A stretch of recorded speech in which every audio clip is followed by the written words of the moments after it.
Use knowledge of the organizational features and structure of a persuasive text to help enhance comprehension of the text.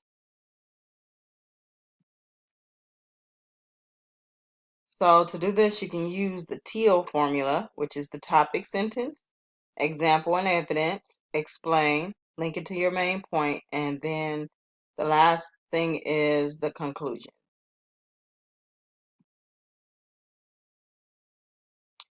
So the purpose of a persuasive text is to convince someone to agree with or do something that you want them to do. It'll have an introduction, a body, and a conclusion. It'll start with the clear statement in the beginning, which is the claim, and the supporting text and arguments are at the beginning. They can be statistics, facts, or quotes.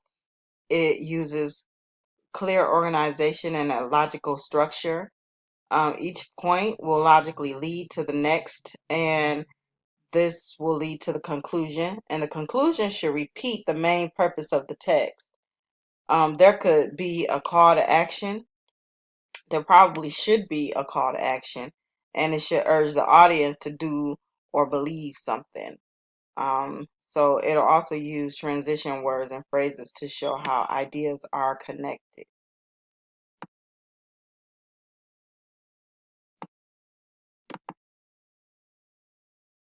The structure of a persuasive text will usually have a criteria match structure, problem and solution structure, or it'll be inductive reasoning.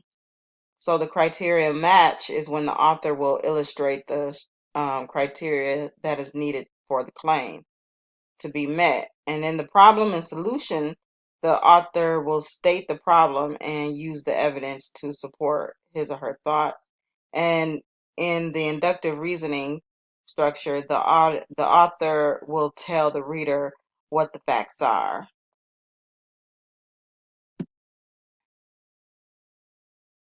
So a persuasive text will come in the form of an essay, analysis, a review, editorial, petition, letters and complaints, proposals, or speech.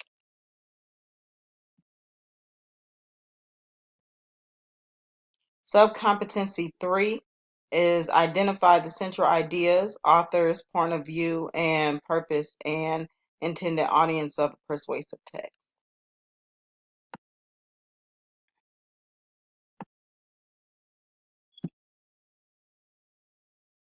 The central idea of a persuasive text is the claim, and it's usually stated at the beginning of and restated at the end.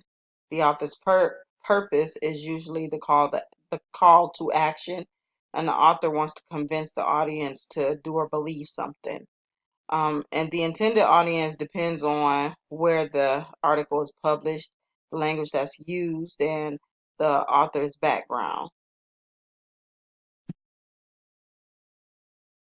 The counter argument is the author of the persuasive text will often use a counter argument to further persuade his or her intended audience to agree with them. So the counter argument is a claim that is the opposite of the author's claim. Subcompetency 4 is distinguish between facts and opinions presented in a persuasive text.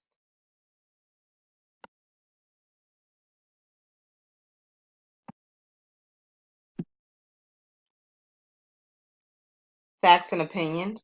Statements of fact use evidence to back them up, and the opinion states a judgment or a conclusion. And often newspapers will have information that can be proven and some information that cannot be proven. Subcompetency 5 assesses the relevance or importance and sufficiency of evidence, examples, and reasons provided to support an argument presented in a persuasive text. The relevance, importance, and sufficiency of evidence. Statistics and data sets are the most believable pieces of evidence.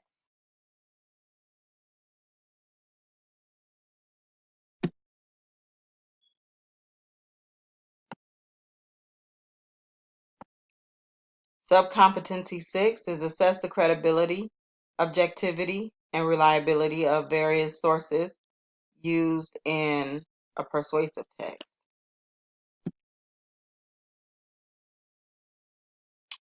So, how to assess credible sources? The expert testimony there should be an expert testimony and it should be reliable. The author has to, if the author uses an anecdote, it should also be reliable. The evidence should be accurate and it shouldn't be skewed. And the information needs to be unbiased.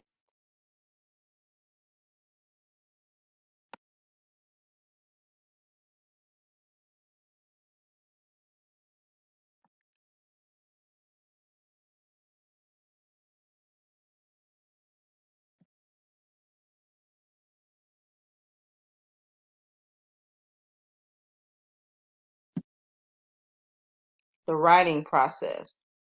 So we have to demonstrate the knowledge of appropriate form of writing to use for a particular purpose and audience.